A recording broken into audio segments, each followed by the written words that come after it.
Olá, estamos aqui de novo ao vivo pela transmissão do Flippostos 2020 e da Feira Virtual do Livro para um assunto muito interessante. A gente vai falar sobre cerveja e literatura, isso mesmo.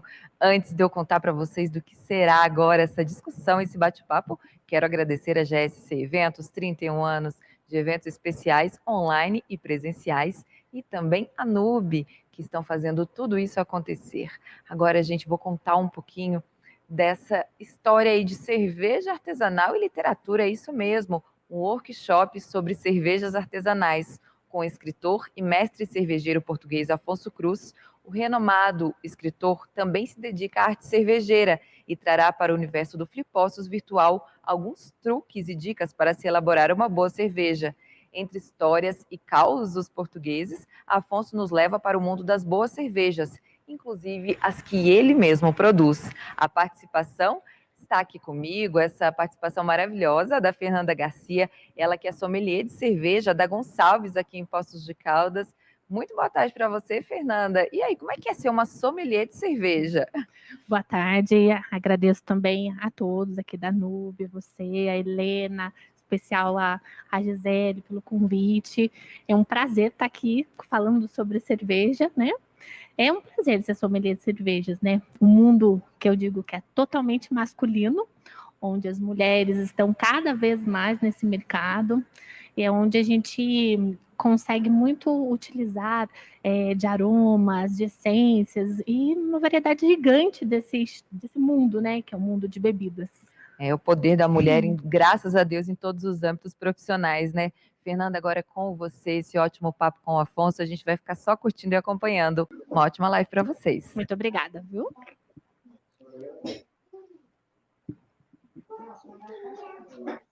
Boa tarde, Afonso, tudo bem? Olá, Fernanda, tudo bem? Tudo jóia. Prazer a gente estarmos juntos agora nesse workshop, falando sobre literatura e cervejas, né? Eu digo que é uma honra para mim, porque essa semana foi uma semana de aprendizado, tenho certeza que essa próxima hora estaremos juntos também. Eu tenho muito a aprender com você, então muito obrigada por esse momento e por essa participação de estarmos dividindo um workshop junto, falando sobre literatura e cerveja. É um assunto que é muito bacana de ser conversado e a gente talvez ficaria horas e horas aqui falando sobre ele, né? E, Afonso, para começar, sabe o que a gente podia falar Sim, um é pouquinho? verdade. Sim, sim, sim. Eu de certeza que vou aprender ainda mais do que a Fernanda.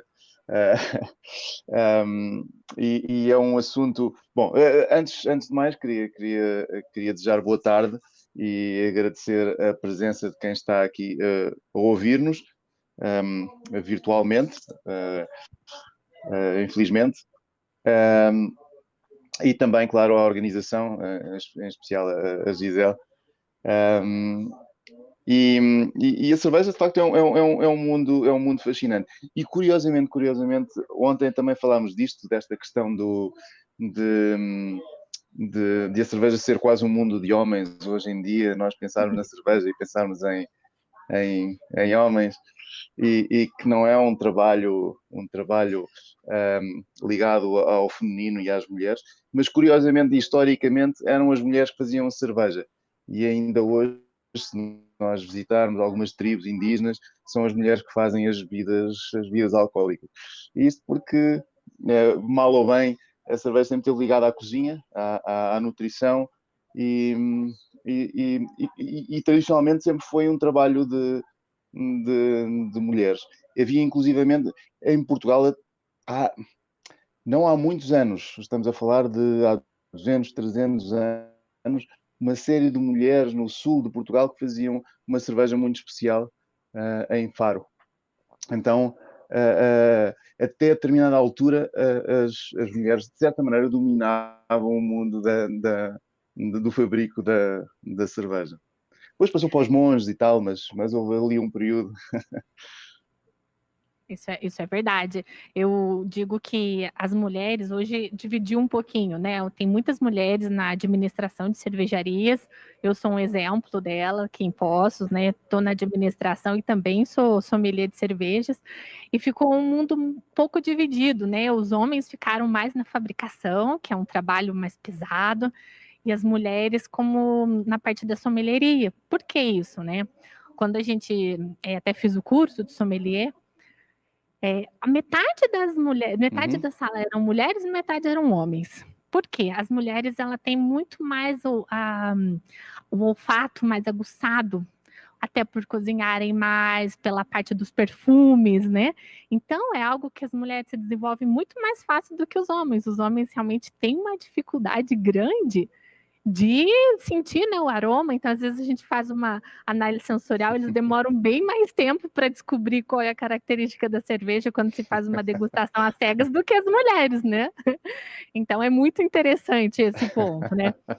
E me conta como é que é daí em Portugal, você tem mulheres na administração de cervejas, na parte da administração das cervejarias, quais são as cervejarias aí em Portugal, o tamanho delas?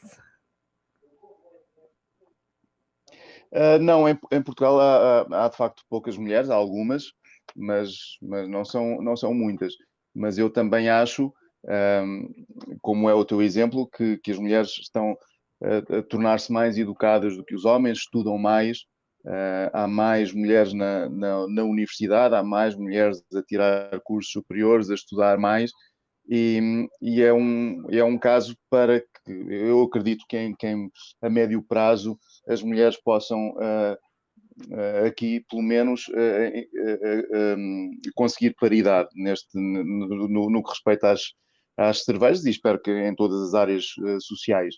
Mas parece-me que é um caminho a percorrer. É sempre lento esta coisa da igualdade. Nós andamos nisto desde sempre, na realidade. Mas parece-me que vai sendo trilhado esse caminho, e ainda cá em Portugal não exista essa paridade, vão aparecendo cada vez mais mulheres interessadas por cerveja, a trabalhar com cerveja, a inventarem cervejas e também a beberem cerveja, que também é muito importante a parte do convívio e do prazer, do entretenimento, a parte epicurista da cerveja. Ultimamente, nos últimos anos em Portugal, apareceram muitas cervejeiras artesanais, como apareceram pelo mundo todo, porque tem sido uma moda mais ou menos generalizada. E claro, leva depois também a umas certas lutas entre as grandes cervejeiras e as pequenas cervejeiras, porque depois as grandes produzem elas próprias umas cervejas tipo artesanal e tentam combater a popularidade, a pequena popularidade, porque é sempre um nicho das cervejas artesanais.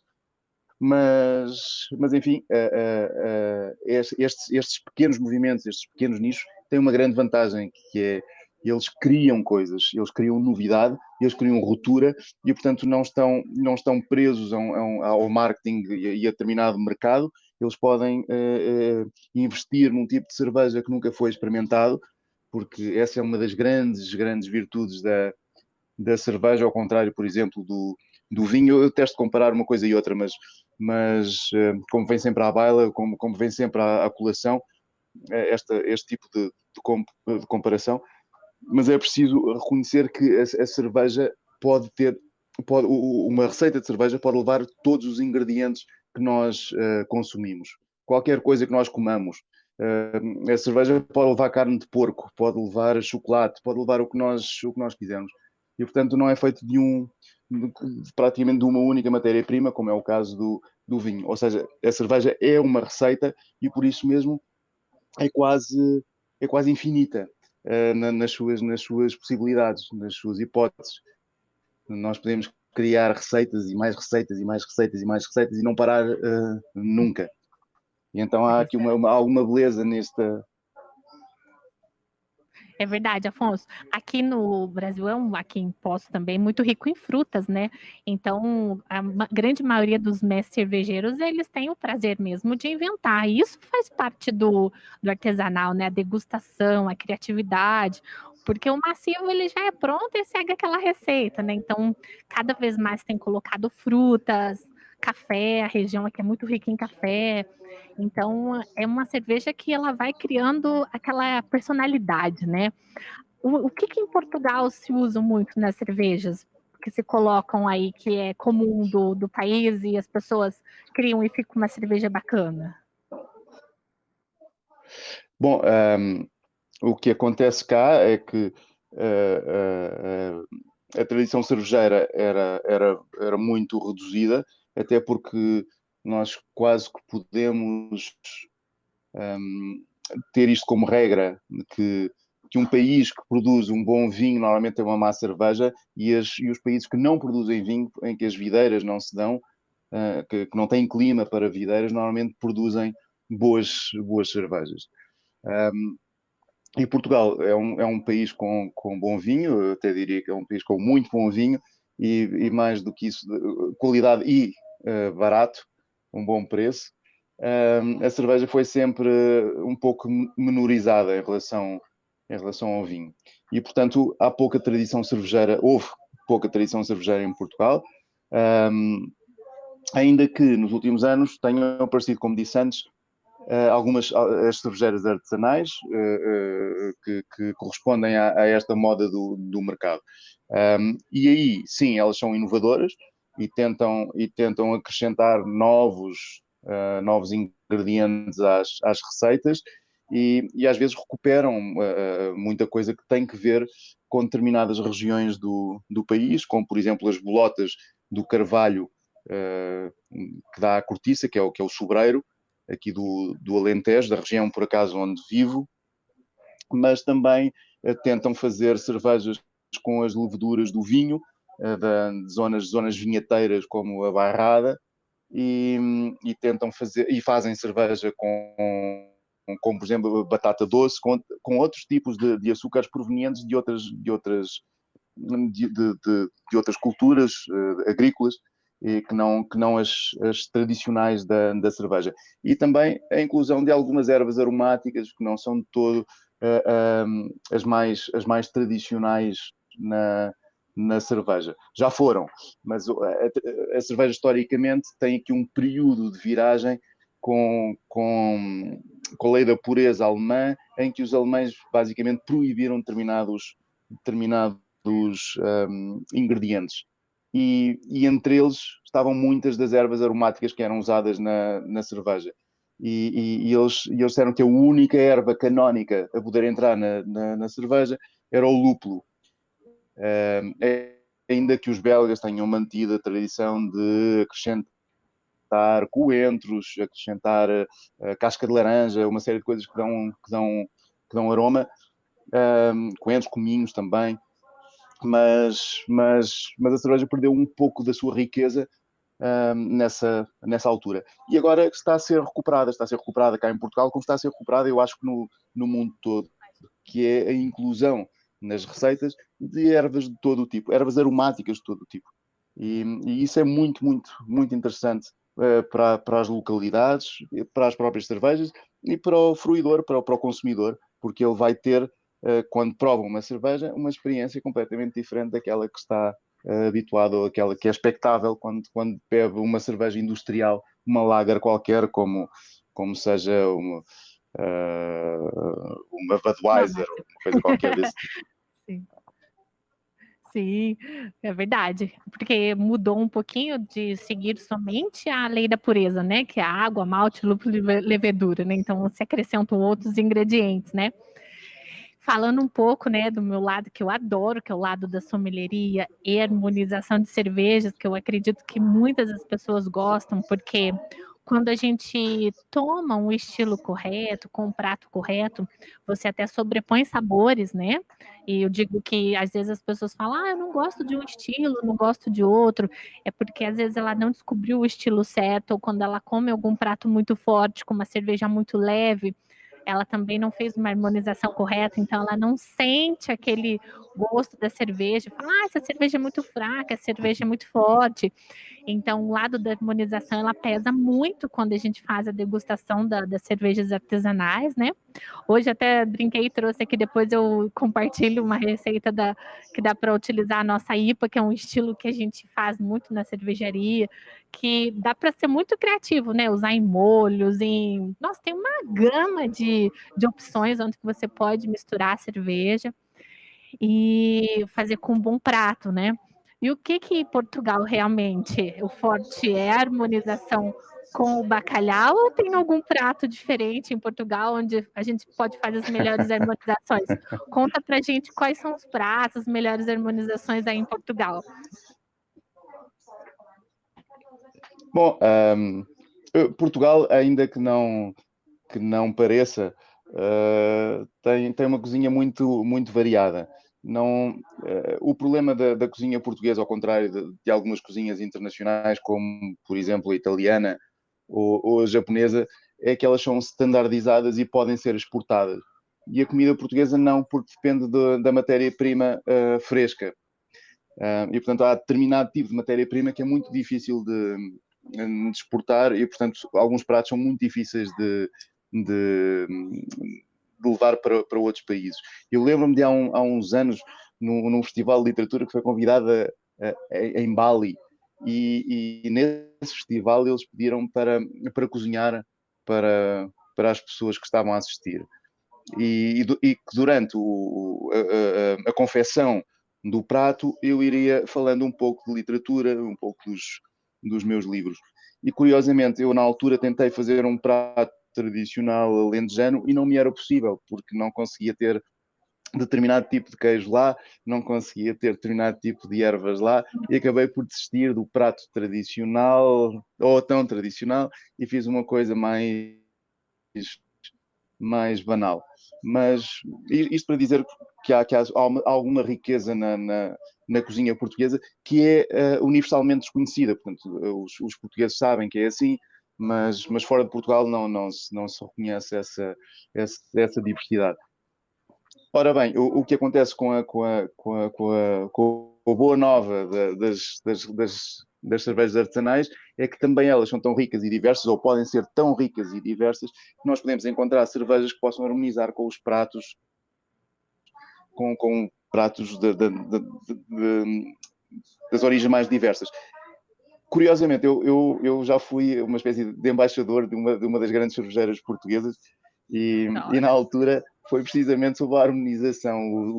O vídeo, a publicidade que fiz para eles era precisamente sobre essa questão, o que é que se deve beber para acompanhar determinado prato. E, portanto, eu estava a jantar com amigos e estava a falar para a câmara, a dizer, bom, com estes pratos convém tomar uma cerveja deste tipo, neste caso porque estávamos a comer uma carne de porco, que é um prato mais pesado, com mais gorduras, convém ter então uma cerveja mais complexa que possa também competir com aqueles sabores muito intensos. As cervejas mais complexas normalmente são ales,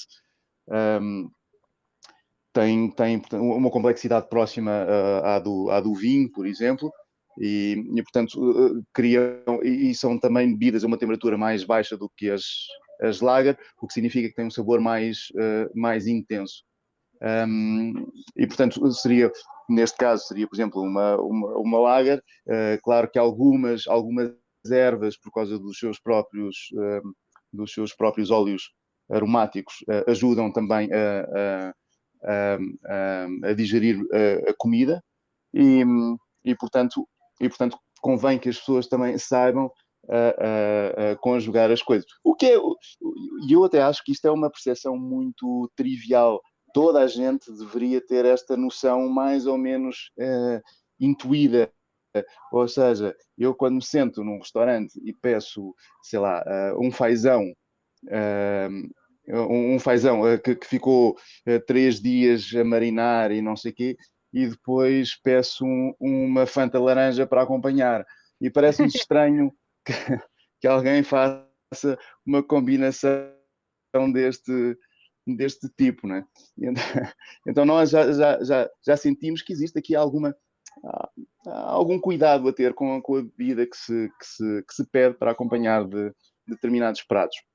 E também sabemos, claro, que se estamos a comer algo que é muito delicado, muito ligeiro, que exige que o paladar não esteja aqui assoberbado de outras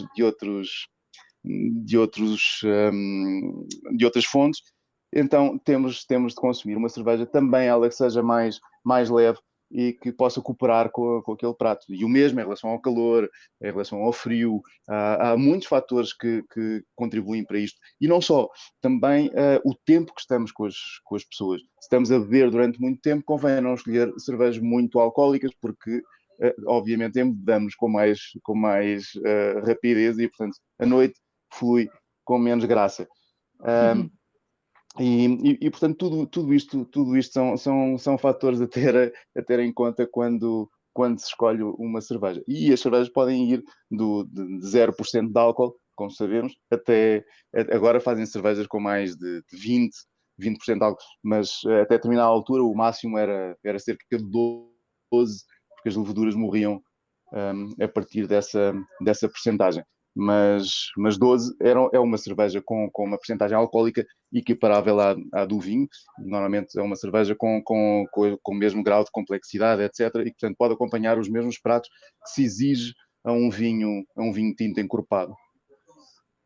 Ah, sim, sim. Você até comentou algo muito interessante, né, Afonso? Que são as comidas fortes, por exemplo, carne de porco, algo que eu sempre indico que a gente tome mesmo, essas cervejas que são as cervejas mais fortes, porque ela tem o poder de limpar o paladar, né? Então, o álcool ele limpa o paladar, intensifica o sabor do alimento, né? Então eu indico bastante essa harmonização que você comentou com carne de porco e cervejas mais fortes, né? E sempre uma dica bacana também é colocar entre os intervalos das refeições uma água. Diferente do vinho que a gente tem falado, na cerveja é importante que se tome água sem gás. Porque a água com gás, ela interfere diretamente no paladar e você acredita que a cerveja ela está mais carbonatada do que ela é. Então, tem esse erro muito do lado da cerveja de tomar entre os intervalos a água que é com gás. Então, é errado, né?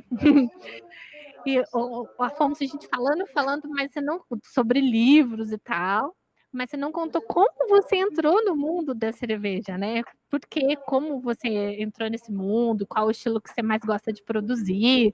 Conta um pouquinho pra gente sobre isso. Bom, eu comecei a fazer cerveja há 20 e poucos anos. E foi por causa dos livros que comecei a fazer cerveja. Porque estava a ler um livro de um monge anónimo do século XVII e ele dizia na introdução desse livro, que é um livro de química antiga, de espagíria, quase alquimia. Não é bem alquimia, porque é uma coisa um bocadinho mais científica para a época, mesmo para a época, aliás.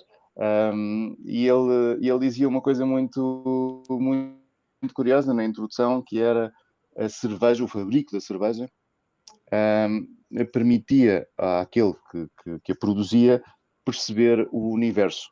Ou seja, que o fabrico da cerveja era uma alegoria para a filosofia natural. E o que se chamava filosofia natural na época é o que nós hoje chamamos física, basicamente.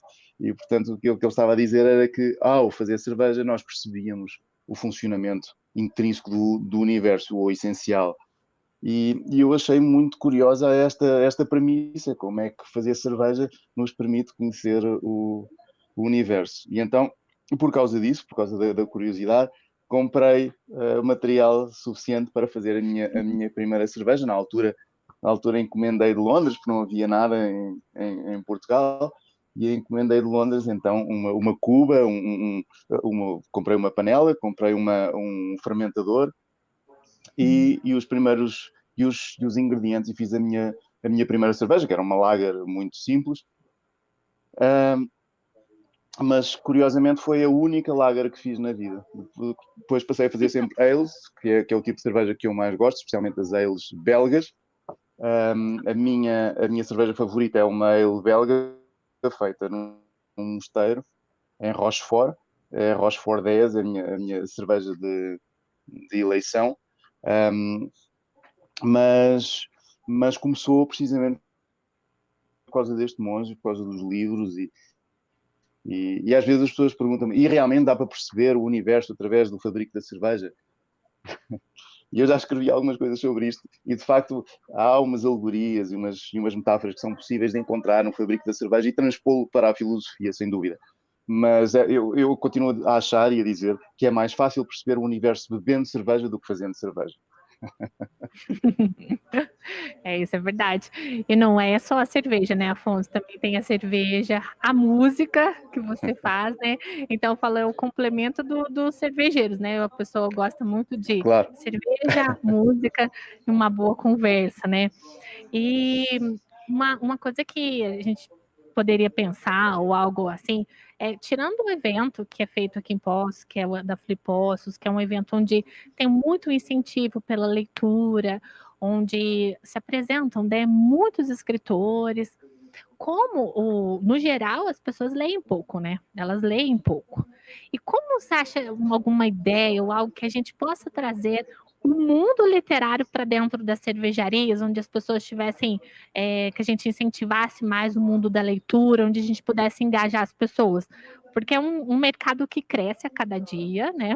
E a gente não vê esse incentivo também dentro das cervejarias, né? O que você acredita que a gente possa instigar para as pessoas realmente entrarem no mundo literário e terem um interesse mais forte pela leitura? Sim, pois, Fernanda, foi como conversávamos ontem, não é? Nós estivemos ontem a conversar, eu e a Fernanda, antes E, desta sessão, e estivemos a conversar sobre isto e foi muito bom. E de facto, o trabalho de um festival como o Flipossos é essencial e os próprios números mostram a diferença que é antes do festival e depois do festival, e também o próprio índice de leitura no estado de Minas Gerais e em Poços de Caldas, comparando com o resto do país e com o próprio estado.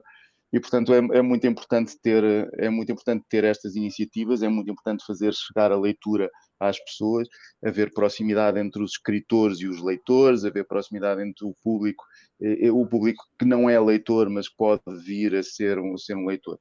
Eu acho sempre que a leitura é um nicho, a leitura é muito exigente enquanto e vamos chamá-lo entretenimento. Porque eu digo que é muito exigente? Porque eu posso estar a beber cerveja e a fazer outra coisa qualquer. Eu posso estar a cozinhar e a ouvir música. Música não é ciumenta como é a literatura. Eu posso estar a escutar música quando vou a conduzir o meu carro. Eu posso estar a cozinhar, eu posso estar a correr, a fazer jogging, o que eu quiser com a música, mas não posso com a literatura, não consigo estar a ler e a fazer outra coisa. A literatura exige muito de mim, exige um silêncio, exige um recato, exige uma série de coisas que outras artes não o fazem. E por isso mesmo é uma expressão artística muito menos acessível portanto, será sempre um nicho. Nós lutamos para que deixe de ser um nicho muito pequeno, passe a ser um nicho cada vez maior, mas continuará muito provavelmente a ser um nicho. Nós sabemos que é muito difícil congregar 10 mil pessoas à volta de um escritor, como fazemos facilmente à volta de um cantor pop. E que por mais bonito que seja um poema, as pessoas não dançam e gritam ao som do poema a ser lido, mas fazem com a música. E não precisa ser boa a música, pode ser má. E nesse aspecto há uma grande diferença entre estas artes. E não são as únicas. A própria pintura exige menos do fruidor, ou seja, eu quando olho para uma pintura, e claro que isto é sempre muito, muito relativo, mas a pintura entrega-me toda a sua informação de uma vez. Eu quando vejo um quadro, eu vejo toda a informação do quadro de uma vez. Ou seja, ele não me é transmitido através do tempo, como é a leitura. Eu quando leio um livro, às vezes posso demorar um mês até chegar ao final da informação toda que o livro tem para me dar. Não estou a falar da interpretação do livro, nem estou a falar da interpretação do quadro. Estou a falar só da informação direta que eles nos dão. E um livro, eu posso demorar um mês a receber essa informação, e com um quadro eu recebo imediatamente. Eu olho para ele e recebi aquela informação toda de uma vez. E, portanto, estas duas coisas são muito diferentes. Então, o que é que podemos fazer? Podemos fazer eventos como este, que são muito interessantes, mas também os podemos conjugar. Podemos conjugar, por exemplo, com a cerveja, e às vezes é muito mais producente incluir a literatura em coisas que as pessoas, em certa medida, aderem com mais facilidade, ou aderem normalmente com muito mais facilidade, como é, por exemplo, vamos imaginar aqui um jantar, um almoço, ou um lanche com cervejas, ou com comida, ou o que seja, e incluir a literatura. É mais fácil assim do que ao contrário. É uma piada com monges em que eles querem fumar e rezar ao mesmo tempo. E há dois monges que vão perguntar ao abade se podem fazê-lo, e o abade diz que sim a um e diz que não ao outro. E eles, intrigados com isto, tentam perceber o que é que aconteceu. E o que aconteceu foi que um perguntou ao abade se podia fumar enquanto rezava. E o abade disse que não. E o outro perguntou se podia rezar enquanto fumava. E o abade disse que sim. E esta é uma grande diferença, porque se nós incluirmos a literatura, se dissermos assim, não, mas eu posso ler enquanto estou a beber cerveja? Sim, obviamente. É muito mais fácil aderir se pensarmos desta maneira. Portanto, não faz mal nenhum criarmos uns bons eventos de cerveja e incluirmos a literatura nesses eventos. E vamos incluindo a literatura em coisas que as pessoas já têm uma apetência natural. É mais fácil incluir um gosto que não é natural, porque de facto não é natural sermos leitores. É um gosto cultural que é trabalhado, é criado nas pessoas, e que é extremamente importante porque lhes cria, porque permite que as pessoas tenham ideias novas, não só para a sua vida pessoal, mas para tudo e para todas as áreas, incluindo para os cervejeiros, porque um cervejeiro que lê tem mais ideias do que um cervejeiro que não lê, portanto terá, obviamente, mais capacidade para criar novas receitas do que um cervejeiro que conhece pouco do mundo à sua volta, ou que interpreta pouco o mundo à sua volta, porque ler é uma capacidade, desenvolve essa capacidade de interpretar. Nós interpretamos os livros, e da mesma maneira que isso depois nos serve para interpretar a vida à nossa volta. E isso é uma coisa lindíssima na leitura. Nos vamos tornando melhores leitores, mais capazes de reagir e de criar um mundo melhor, porque somos capazes de ler melhor. Ler não implica ler um livro, é ler o mundo à nossa volta, ler as expressões das pessoas, ler aquilo que quer dizer uma situação, ou seja, interpretar as coisas. E isto é um exercício que se faz através da leitura. Ah, sim. E então significa que os bares eles são fontes inspiradoras para os escritores também, né? Porque de lá saem muitas inspirações e saem muitas cervejas boas, muitos livros bons, né? É uma inspiração, né? Os bares, né? Tanto é que a gente até comentou que Podem ser, podem ser. a maioria das livrarias tem um bar ou tem uma cafeteria junto, né? É verdade, a maior parte das livrarias de sucesso têm, hoje em dia, pelo menos das que conheço, ou são cadeias gigantes e vendem muitas outras coisas para além de livros, que acontece também, mas quando são livrarias pequenas, elas são um espaço relativamente acolhedor, onde as pessoas gostam de entrar, de se sentar, de tomar alguma coisa, de comer alguma coisa, ou tem um restaurante associado, ou tem um barzinho associado, ou tem qualquer coisa ali em que as pessoas se sentem num convívio e têm ali assim essa sensação de fraternidade que inclui uma série de aspectos sociais. A leitura, e isto também é muito importante, a leitura durante muitos anos era uma atividade social, porque as pessoas não sabiam ler, e portanto havia uma pessoa encarregada de ler. Por exemplo, isto acontecia nas comunidades monásticas. Havia um monge que lia, que era o anagnosta, e ele lia para as outras pessoas. Então eles estão a comer e é um monge que está a ler para as pessoas que estão a comer. A partir do momento em que as pessoas começam a aprender a ler, o que é ótimo, nada melhor do que isso, tornam-se alfabetizadas, a leitura silenciosa torna-se a prática comum. E a leitura silenciosa é uma leitura solitária, ou seja, eu fico sozinho a ler. Já não leio para os outros e os outros estão todos juntos a comer e a ouvir-me. Exatamente como acontecia, por exemplo, na última ceia. A última ceia, a ideia da própria Eucaristia, a ideia de uma ceia, a primeira ceia, e depois fala-se de religião. Ou seja, organiza-se um jantar para falar de religião. Ou seja, inclui-se a religião no jantar. Mas é como dizia antes, fazer aqui um encontro de cerveja e depois inclui-se a leitura. E a Igreja também começou por ser assim. Mudou, porque depois as pessoas aproveitavam-se muito disso, São Paulo não gostou, e a missa tornou-se uma coisa mais austera. Mas já foi, de facto, uma ceia, um jantar. Bom, e dizia que... e já me perdi, já não me lembro onde é que ia, agora tenho uma latência de 3 segundos, e se calhar já ninguém me lembra, já ninguém vai conseguir lembrar o tempo. Um, e de facto não me lembro onde é que ia, porque eu dou muitas voltas nas minhas conversas e de repente, pronto, fiquei aqui num deserto. Não, Afonso, mas tem essa parte que aqui em Poços também, como você comentou, a gente tem bastante cervejeiro caseiro, né? Então, a gente também promove bastante eventos que fazem com que a gente tenha essa interação entre os cervejeiros, porque é muito rico, né? Esse bate-papo, essa troca de experiência.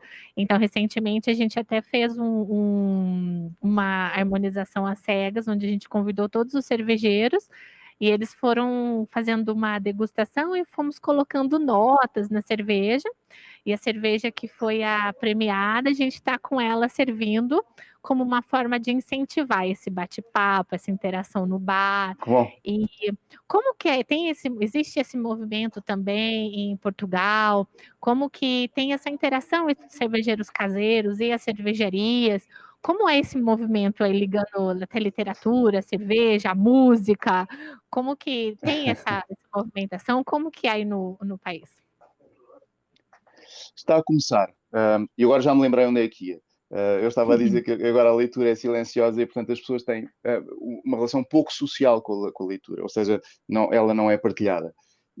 Mas estes eventos, precisamente, permitem, de novo, partilhar a leitura e que ela volta a ser um pouco como os tempos anteriores à leitura silenciosa, mas com pessoas alfabetizadas, ou seja, toda a gente sabe ler, mas está a ouvir alguém a ler alto e a partilhar a leitura.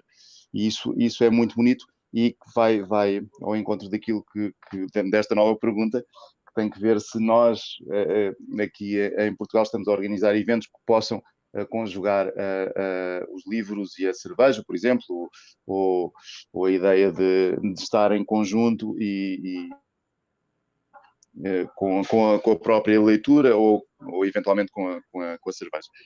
E sim, tem acontecido. Não é uma coisa assim muito recorrente, não acontece sempre, mas há, por exemplo, um caso paradigmático de uma das mais bonitas livrarias do mundo, entre as duas primeiras mais bonitas portuguesas. Há uma mais conhecida porque serviu de cenário ao Harry Potter, mas há outra que é lindíssima, chamada Ler Devagar, e essa livraria tem um barzito já há muito tempo, em que servem bebidas, café, e depois teve um restaurante associado, não sei se ainda funciona, não tenho a certeza absoluta, e há muito pouco tempo, há cerca de talvez um ano e tal, criou um bar só de cervejas. É uma livraria, estamos a falar de uma livraria muito grande, que era uma antiga tipografia. É uma livraria que tem mais do que um piso e é uma livraria também muito especial porque não vende só novidades, tem muito fundo de catálogo, portanto vende livros que normalmente não estão incluídos nas grandes cadeias livreiras, mas criou este bar só de cerveja, com a cerveja artesanal, com uma marca de cerveja artesanal a pedir as cervejas para eles, baseadas em escritores. E, portanto, cada cerveja, eles têm cerca de 12 cervejas, todas elas com nomes de escritores e escritoras universais de todo o mundo. E essas cervejas, essas receitas foram feitas de acordo com as características ou da escrita desse escritor ou da própria vida do escritor que lhe deu o nome. E tem funcionado, creio, muito bem, ou pelo menos estava a funcionar muito bem antes da pandemia, porque desde que começou a pandemia eu não a visito, mas creio que foi uma excelente iniciativa, muito, muito interessante, porque permite, lá está, conjugar a literatura e a cerveja e perceber, através da literatura, determinadas cervejas ou através das cervejas, determinada literatura. Olha que ideia boa, né? Tantas ideias de trazer os rótulos, depois a gente tem que conversar com a Gisele, trazer os rótulos voltados para autores o ano que vem, né? Com cervejas em homenagem a Eu acho que autores. sim, acho que sim. Olha que bacana, né?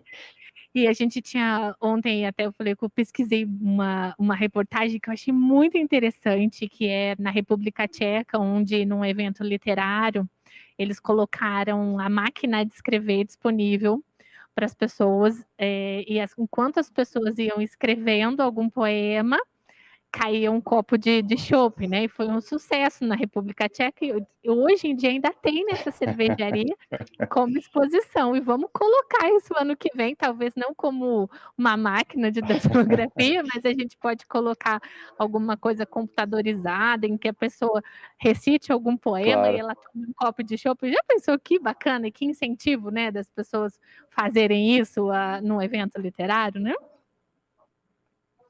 Claro, acho uma ótima ideia. Acho uma ótima ideia ter todas essas conjugações e trazer as pessoas, incentivar as pessoas ou melhor, trazer as pessoas à leitura e, consequentemente, à escrita, porque normalmente a escrita depende da leitura, é uma consequência da leitura. E, portanto, as duas coisas também acontecem, uma graças à outra. E é sempre muito bonito poder conciliar todas essas vertentes. E acho que essas ideias são muito atrativas, são muito apelativas e podem funcionar muito bem. Veremos se a longo prazo, a curto prazo, e até podem redundar e resultar até num ótimo projeto. Vamos imaginar que convidamos 10 escritores ou 10 aspirantes a escritores para escreverem precisamente com a cerveja, ou sob o efeito da cerveja, É e verdade. depois publicar os poemas desse evento. Enfim, as hipóteses são sempre muitas, e nós vamos falando e vamos encontrando aqui novos caminhos. Afonso, tem um livro seu que agora eu quero ler também, né? Que me chamou muita atenção o título, que é o Jesus Cristo Bebia Cerveja. Já divulguei para todo mundo, mas sem lê-lo ainda, tá? Conta um pouco para gente qual foi a inspiração desse livro, um pouquinho dele, da sinopse desse livro, como que uma história dele, né? Um pouquinho, a sua inspiração na escrita. Sim, sim. O livro, ainda que tenha cerveja no título, não fala praticamente de cerveja, senão como uma metáfora para a reencarnação. E aqui voltamos àquela ideia de que a cerveja pode ser interpretada alegoricamente e nos remete para a filosofia, nesse caso, para a teologia. Ora bem, acontece que antes se acreditava que o grão morria, portanto o grão apodrece, porque quando se faz cerveja o grão é germinado e depois interrompe-se esse processo através do calor, e isso é sentido como um apodrecimento do malte. E então é assim como se o corpo tivesse morrido, apodrece e depois torna-se uma bebida que parece viva. Porque, especialmente nas cervejas modernas, é uma bebida translúcida, com gás, etc. E, portanto, parece vida, parece viva. Mas mais do que viva, ela permanece. Ou seja, a cerveja dificilmente se estraga, ao contrário de uma comida qualquer, uma comida normal, ou ao contrário do pão.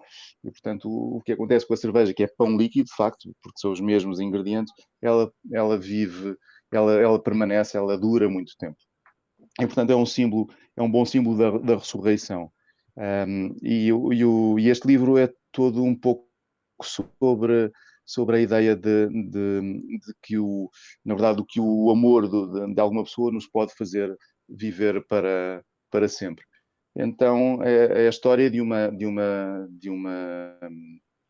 moça que quer fazer cumprir o último desejo da sua avó. A avó está velha, é muito pobre, ela também, e o último desejo da avó é ir visitar a Terra Santa, ir a Jerusalém.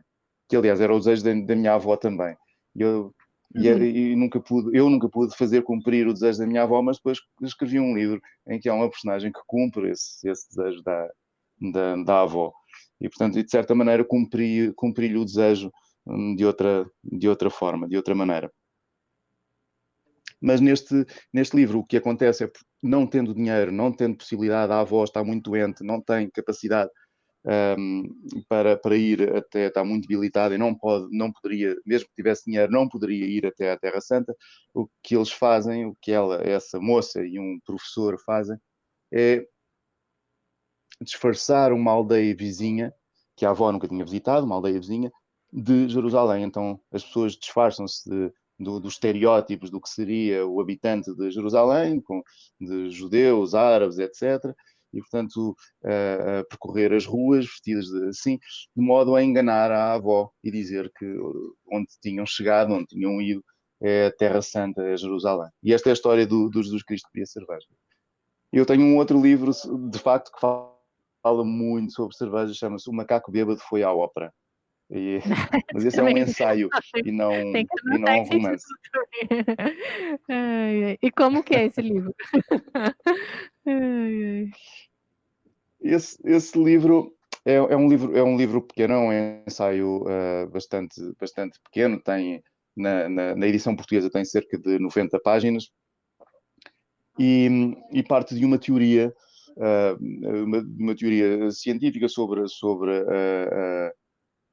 a humanidade e, portanto, a transição do símio que vive em árvores para o símio que desceu das árvores e que depois dará origem ao homem, e que se chama a teoria do macaco bêbado, The Drunken Monkey Theory.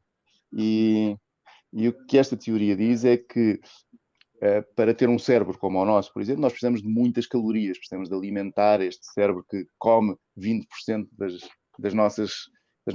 da nossa energia diária. E então o que é que precisamos? Precisamos de alimentos mais calóricos. E ora, acontece que o fruto mais calórico não é o que está nas árvores, é o que caiu das árvores, porque é mais maduro. E se é mais maduro, tem mais açúcar e tem mais calorias. Quando um fruto cai no chão, começa a fermentar. E o que acontecia é que eles sentiam, estes nossos antepassados sentiam o etanol, que é uma molécula muito volátil, que é levada pelo ar por quilómetros, eles sentiam o cheiro do álcool e iam à procura desses frutos muito mais energéticos. Então dizem que o nascimento da humanidade se deve ao álcool, precisamente, a esta fermentação e à procura de frutos fermentados no chão, no solo. E que isso mudou por completo a humanidade. E esta é a primeira parte do livro. A segunda é a civilização. A civilização é muito importante, portanto, a sedentarização da humanidade, e há muita gente que defende. Isto por um lado acredita-se neste momento que a cerveja precede o pão, portanto a cerveja é anterior ao pão. O pão precisa de um forno para ser produzido e a cerveja não, e portanto era mais fácil a sua produção, dura mais tempo, tinha muitas vantagens em relação ao pão, e portanto era o que se usava como alimento. E daí que mesmo durante o Egito, quando se construíam pirâmides, se pagava uma parte do salário em cerveja. E o primeiro código de leis de Hammurabi põe a cevada, a taxa de juros da cevada, mais elevada do que a da prata, ou seja, a cerveja acabava por ser mais importante do que tudo o resto. Era ou uma das coisas mais importantes relativamente à economia. E, portanto, nestas alturas existe então a ideia, ou criou-se a ideia, esta teoria de que, porque ninguém sabe porque é que o homem se sedentariza, porque ser nómada dá menos trabalho do que ser sedentário. Porque é que o homem se sedentariza? E há quem diga que foi por causa da cerveja, precisamente, para ter acesso à cerveja, ter acesso a essa fonte de energia, de calorias constante. E que isso deu à humanidade ou fez a humanidade dar um salto tremendo em termos evolutivos. Isto terá acontecido há cerca de 10 mil anos e que coincide precisamente, e este é se calhar o dado mais curioso até para esta conversa, o aparecimento o cultivo da cerveja e o fabrico da cerveja surgem precisamente com a sedentarização e posteriormente com a ideia de cultura que hoje temos. E também com a escrita, ou seja, a escrita aparece nesta altura. E, portanto, a literatura vai aparecer graças à cerveja.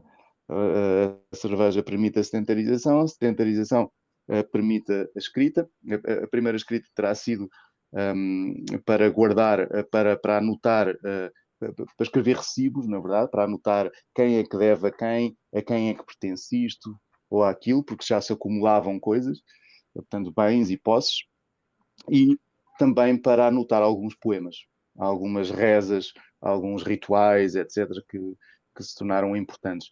E então a partir daqui, cria-se uma ideia de cultura, e graças à cerveja. Por isso o título do livro, Macaco Bêbado, foi à ópera. Começa com um macaco bêbado, que desce das árvores, e hoje em dia já pode ir à ópera, portanto tem cultura suficiente para fazê-lo. E criou essa cultura ao longo de mais de 100 mil anos. É muito legal. Então, agora não só um título, tenho 2 títulos para ler, tá vendo? E os 2 títulos para Mas ler, né? este eu tenho de enviar.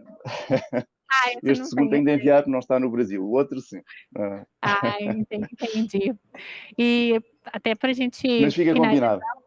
Não, vamos combinar assim. No próximo Flippost, talvez você também esteja aqui, né? Mas não vamos demorar tanto tempo, né?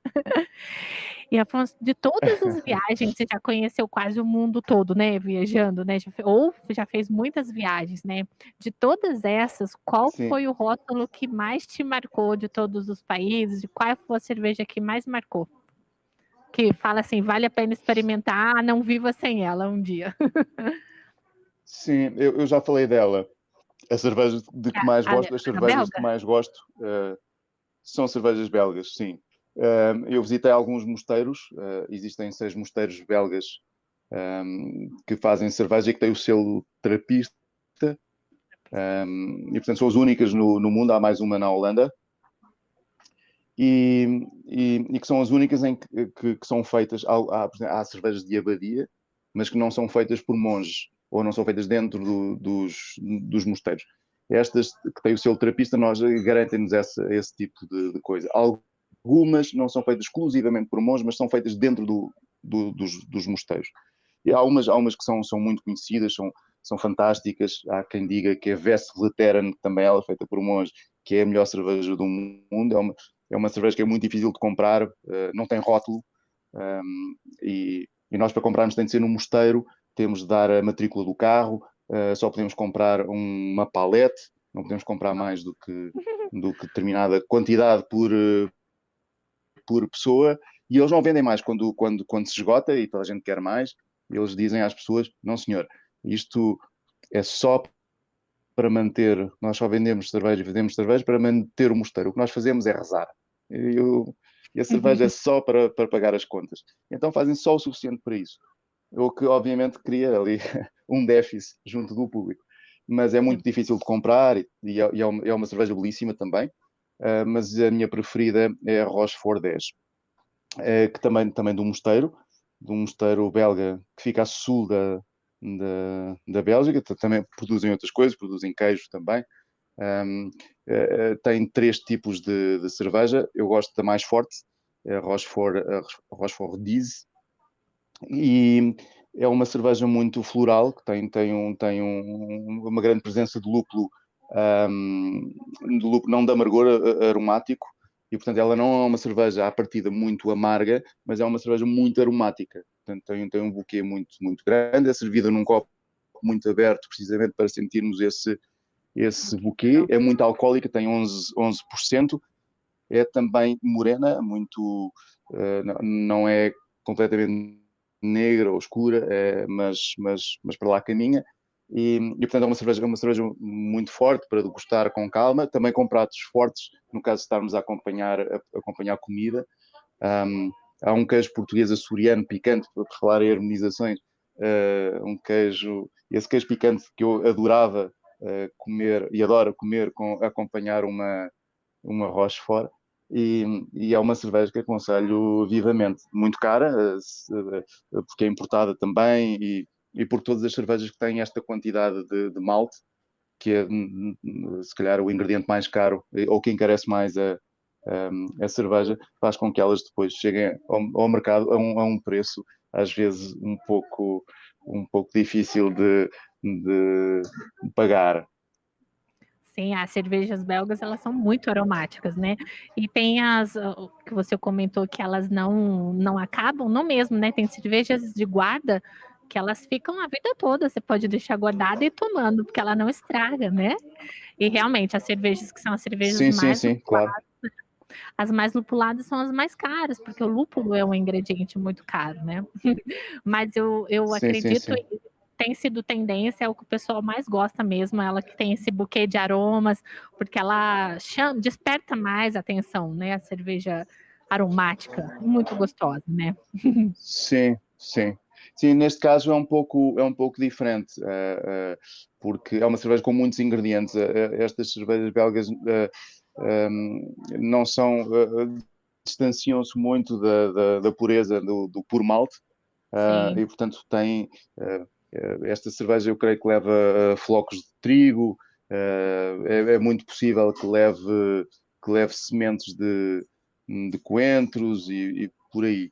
E portanto é uma cerveja que acaba por, no final, ser muito complexa. E como dizia, ela o mosto da cerveja é muito doce, é muito charupado, e só no final é que tem então essa presença forte dos lúpulos.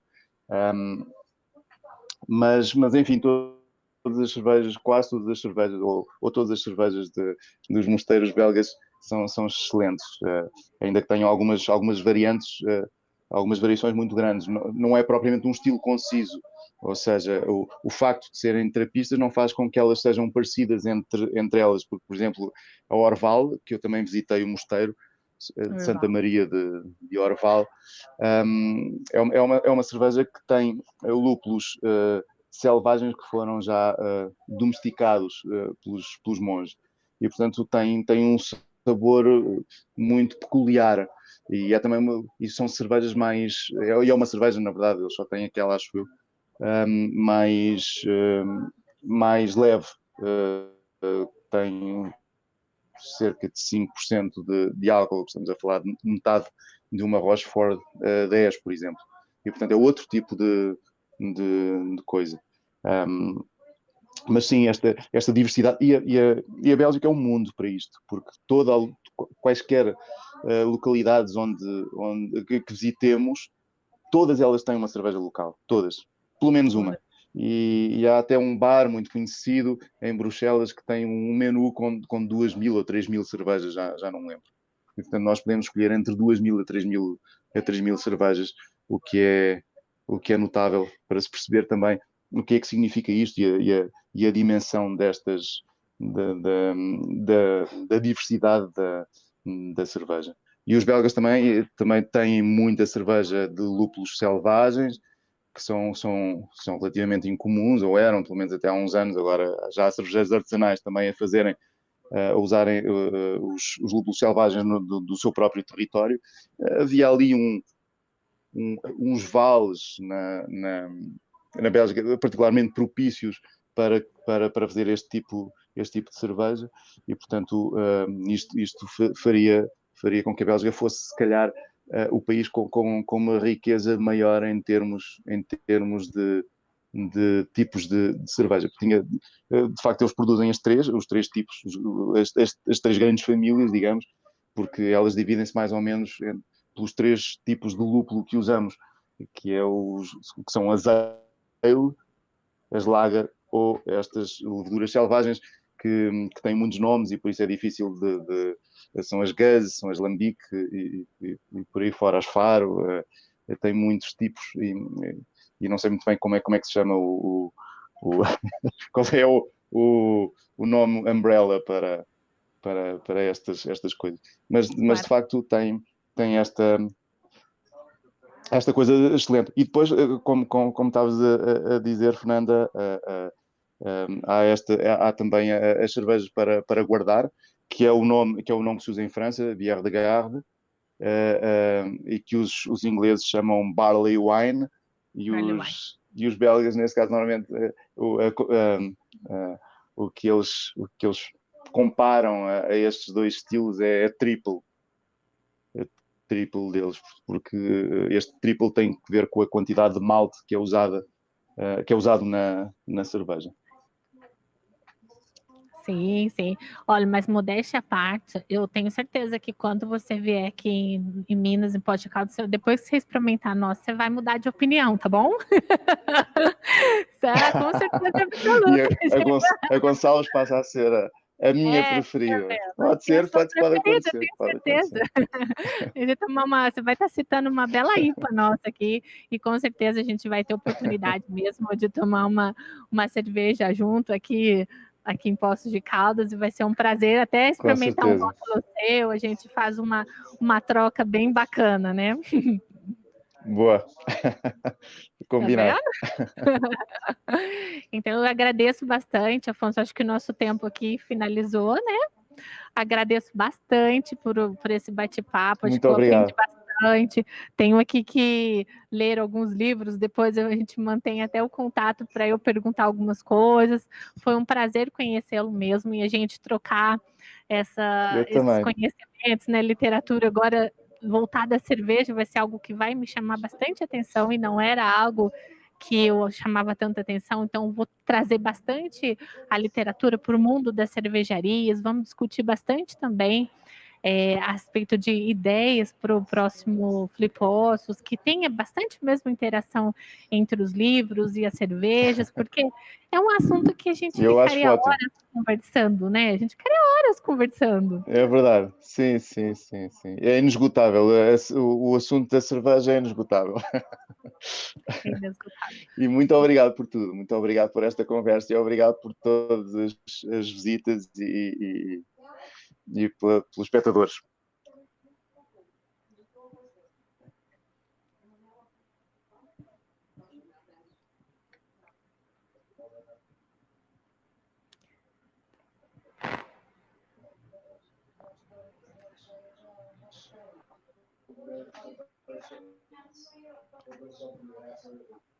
Afonso Cruz, Fernanda Garcia, muito obrigada pela colaboração de vocês. Que papo legal, que workshop incrível sobre cervejas artesanais.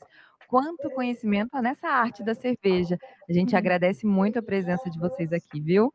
Gente, e a gente vai fazer um rápido e volta em minutos para o nosso sorteio do dia. 6 kits maravilhosos. Você que fez a sua inscrição no Flipossos e na Feira Virtual do Livro está concorrendo. Fique por aí e torça os dedos. Daqui a pouco eu volto para sortear.